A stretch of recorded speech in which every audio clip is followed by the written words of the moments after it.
Hello, welcome back to the reading of the poem of the Man God, written by Maria Valtorta, Volume 2, Chapter 205, The Parable of the Prodigal Son. 30th June 1945. John of Andor, come here with me. I must speak to you, says Jesus, looking out of the door. The man hastens towards Jesus, leading the boy to whom he was explaining something. What do you want to tell me, Master? He asks. Come upstairs with me. They go up to the terrace and they sit down in the most sheltered part, because the sun is already strong. Although it is still morning, Jesus runs his eyes over the cultivated country, where day by day the corn is becoming golden and fruit is ripening on trees. He seems to be wishing to derive some thought from that vegetable metamorphosis. Listen, John. I think that Isaac is coming today to bring me to Joannan's peasants before they leave. I told Lazarus to lend Isaac a wagon to quicken their return, and thus avoid a delay which would cause them to be punished. And Lazarus has agreed, because he does everything I tell him. But I want something else from you. I have here a sum of money given to me by a person for the poor of the Lord. Usually one of my apostles is responsible for keeping the money and giving alms. Generally it is Judas of Kerioth, sometimes one of the others. But Judas is not here, and I do not want the others to know what I want to do. I would not have told Judas either. You will do it in my name. I, my Lord? I am not worthy. You must accustom yourself to working in my name. Is that not why you came? Yes, but I thought I had to work to rebuild my poor soul. And I will give you the means. Against what did you sin? Against mercy and love. You demolished your soul by means of hatred. You will rebuild it through love and mercy. I will give you the material. I will make use of you especially for deeds of mercy and love. You are capable also of curing and of speaking, so you are qualified to take care of physical and moral miseries, and you are capable of doing it. You will start with this action. Here is the purse. You will give it to Micah and his friends. Divide it into equal parts, but divide it as I will tell you. Make 10 parts, and give 4 to Micah, 1 for himself, and 1 each to Saul, Joel, and Isaiah. Give the other 6 to Micah, with instructions to give them to Jabez's old father, for himself and his companions. They will thus be able to have some comfort. All right, but what shall I tell them to justify it? Say, this is to remind you to pray for a soul that is redeeming itself. But they may think that it is I. It is not fair. Why? Do you not want to redeem yourself? It is not fair that they should think that I am the donor. Never mind. Do as I tell you. I will obey. But at least let me give something as well. In any case, now I do not need anything anymore. I do not buy books, and I have no poultry to feed. I am satisfied with very little. Take this, Master. I am keeping a minimum for my sandal expense. And from a purse attached to his belt he takes out some coins, which he adds to Jesus' money. May God bless you for your mercy. John, before long we shall be parting, because you will be going with Isaac. I am sorry about that, Master, but I will obey. I am sorry as well to send you away, but I need itinerant disciples so badly. I am no longer sufficient. I will soon be sending the apostles, and then the disciples, and you will do a lot of good. I will keep you for special missions. In the meantime, you will become formed with Isaac. He is so good, and the Spirit of God has really instructed him during his long disease. And he is the man really who has always forgiven everything. On the other hand, the fact that we have to part does not mean that we shall never meet again. We shall often meet, and every time we are together, I will speak just for you. Remember that. John bends very low. He hides his face in his hands, bursts into bitter tears and moans. Oh, then tell me at once something to persuade me that I have been forgiven, that I can serve God. If you knew how I see my soul, now that the smoke of hatred has vanished, and how I think of God. I know. Do not weep. Be humble, but do not be disheartened. Disheartenment is still pride. Be humble, that is all. Cheer up. Do not weep. John of Endor slowly calms down. When Jesus sees that he has become calm, he says, "Come, let us go under that thicket of apple trees and gather our companions and the women. I will speak to everybody, but I will tell you how God loves you." They go down, assembling the others as they proceed, and they all sit down in a circle in the shade of the apple orchard. Also Lazarus, who was speaking to the zealot, joins the company. They are about 20 in all. Listen. It is a beautiful parable that I will guide you with its light in many cases. A man had 2 sons. The elder was serious, affectionate, obedient worker. The younger was more intelligent than his brother, who was actually somewhat dull and preferred to be guided rather than tire himself, taking decisions by himself. But he was also rebellious, absent-minded, fond of luxury, pleasure-loving, a squanderer, and idle. Intelligence is a great gift of God, but it is a gift to be used wisely. Otherwise, it is like certain medicines that, when taken in the wrong way, kill instead of curing. His father, as it was his right and duty, used to recall him to a more sensible life, but it was all in vain. The only result was that he answered back and became more obstinate in his wicked ideas. Finally, one day, after a fiercer quarrel, the younger son said, "Give me my part of the estate, so I will no longer hear your reproaches and my brother's complaints. Let each have his own and no more about it." "Be careful," replied the father, "because you will soon be ruined." "What will you do then?" "Consider that I will not be unfair to favor you, and I will not take a farthing off your brother to give it to you. I will not ask you for anything, you may be sure. Give me my part." The father had the estate and valuables assessed, and since money and jewels were worth as much as the real estate, he gave the elder brother the fields and vineyards, the herds and olive trees, and the younger one the money and jewels, which the young man changed immediately into money. And after doing that, in a few days, he went to a distant country where he lived like a lord, squandering all his money on a life of debauchery, making people believe that he was the son of a king because he was ashamed to admit that he was a countryman, and thus he disowned his father. Banquets, friends, women, robes, wines, games, he led a loose life. He soon saw that his money was coming to an end and that poverty was in sight. And to make matters worse, the country experienced a severe famine, which compelled him to spend his last penny.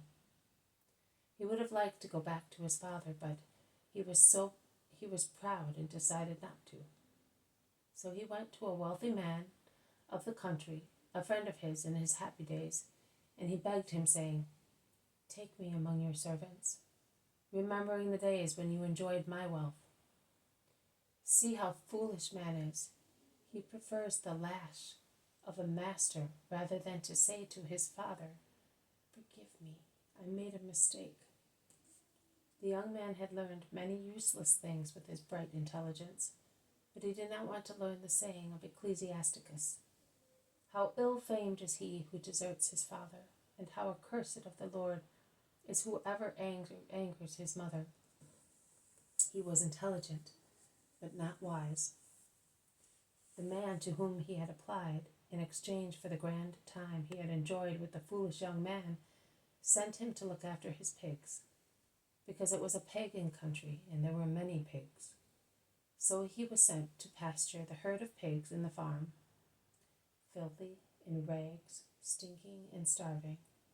Food, in fact, was scarce for all the servants, and particularly for the lowest ones, and he, a foreign, ridiculed herdsman of pigs, was considered such. He saw the pigs glut themselves with acorns and sighed,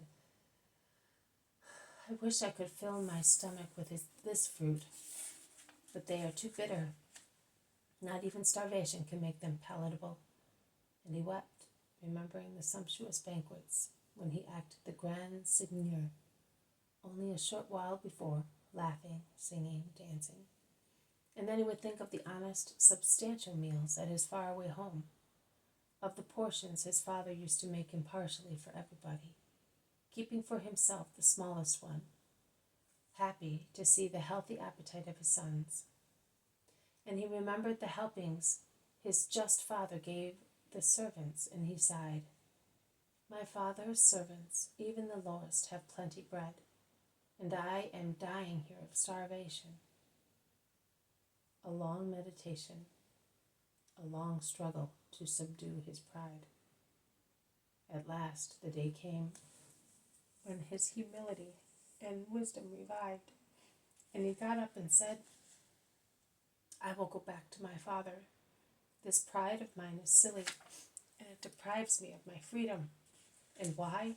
Why should I suffer in my body and even more in my heart when I can be forgiven and receive comfort? I will go back to my father. That is settled. And what shall I say to him? What has matured in my heart here, in this abjection, in this filth, suffering the pangs of hunger? I will say to him, 'Father, I have sinned against heaven and against you. I am no longer worthy of being called your son. Treat me, therefore, as the least of your servants.'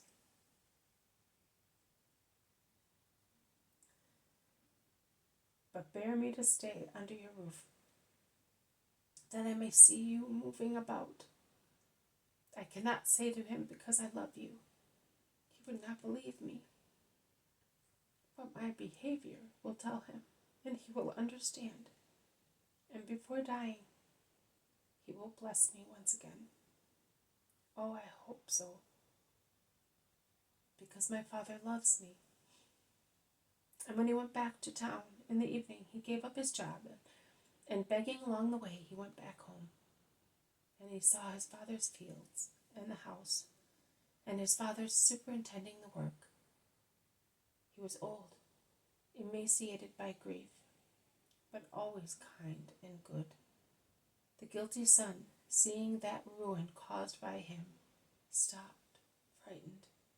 But the father, looking round, saw him and ran to meet him, because he was still far away. And when he reached him, he threw his arms round his neck and kissed him. Only the father had recognized his son in the dejected beggar, and he was the only one to be moved with love. The son, clasped in his father's arms, with his head resting on his father's shoulder, whispered, sobbing, "Father, let me throw myself at your feet." "No, son, not at my feet. Rest on my heart, which has suffered so much because of your absence, and now needs to revive, feeling your warmth on my chest." And the son, crying louder, said, "Oh, Father, I have sinned against heaven and against you. I am no longer worthy to be called son by you, but allow me to live among your servants, under your roof, seeing you, eating your bread, serving you, and you will be the breath of my life."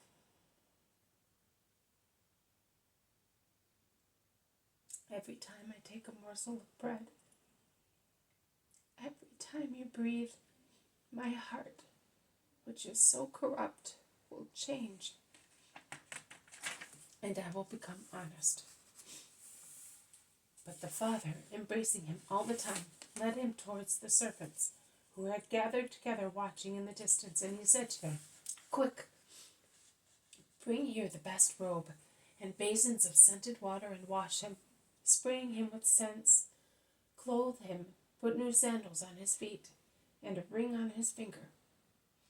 Bring a fattened calf and kill it, and prepare a banquet, because this son of mine was dead and has come back to life. He was lost and has been found. Now I want him to find once again the innocent love of a child, and my love, and the celebration of the household for his return must give it to him. He must realize that he is always my dear last-born child, as he was in his childhood a long time ago, when he used to toddle beside me, making me happy, with his smile and his prattling." And the servants did so. The elder son was out in the country, and he did not know anything until his return. Coming towards the house in the evening, he saw that it was brightly lighted, and he heard the sound of instruments and dancing coming from it. He called a servant who was bustling about and asked him, What is happening?" And the servant replied, "Your brother has come back. Your father had the fattened calf killed, because his son has come back to him safe and cured of his wickedness, and he ordered a celebration. They are only waiting for you to start." But the firstborn was angry, because he thought that such a feast for his younger brother was unfair, as he was not only younger, but had been also wicked, and he did not want to go in. On the contrary, he was about to walk away from the house.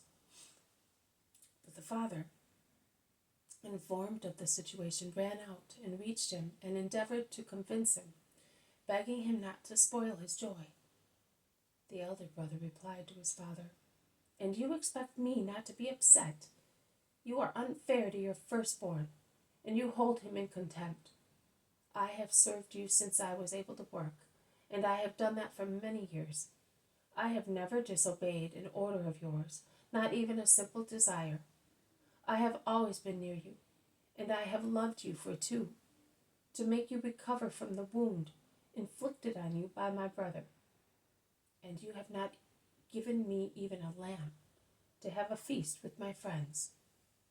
You are now honoring my brother, and you have killed the best calf for him, who offended and abandoned you, and has been a lazy spendthrift, and has now come back because he was driven by starvation.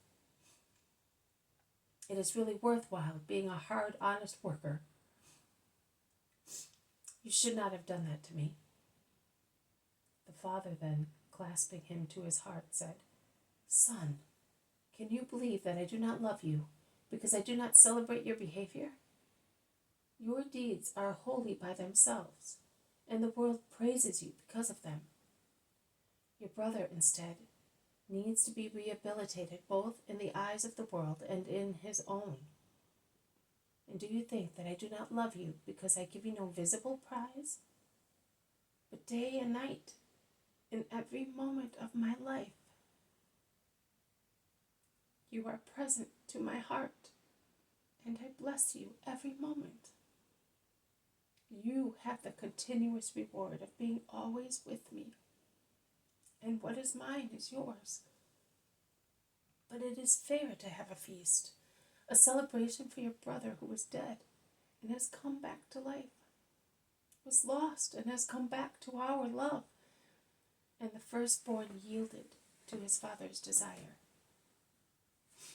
And that, my friends, is what happens in the house of the Father. And whoever feels that he is like the younger son of the parable must believe that if he imitates him in going to the Father will say to him, "Not at my feet, but rest on my heart, which has suffered because of your absence and is now happy because you have come back." Who is in the situation of the firstborn and without any fault against the father must not be jealous of the father's joy, but must take part in it and love the redeemed brother. That is all. You, John of Endor, and you, Lazarus, please remain here. The others can go and set the tables.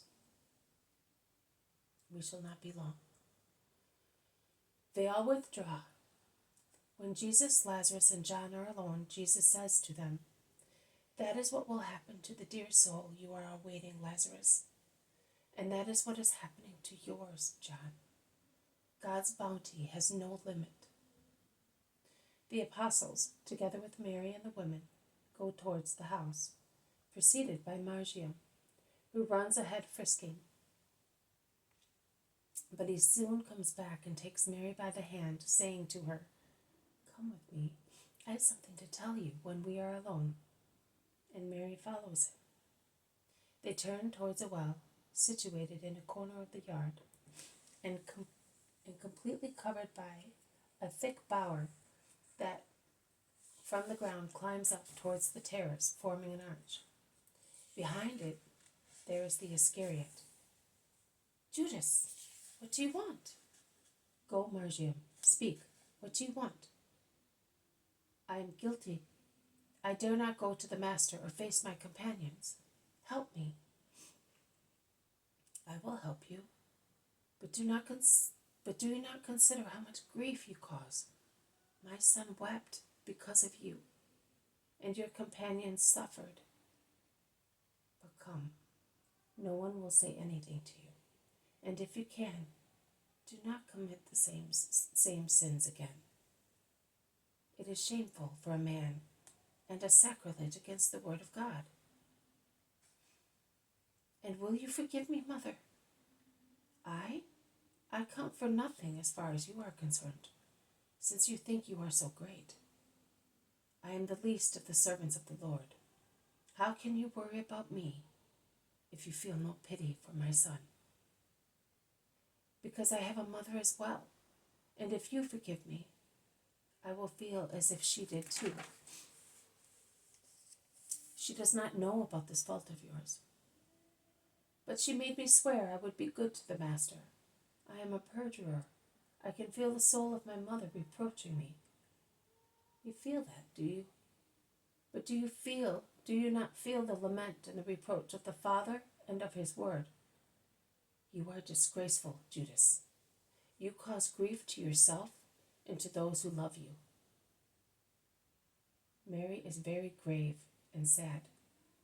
She speaks without bitterness, but with much gravity. Judas weeps. "Do not weep. Improve yourself.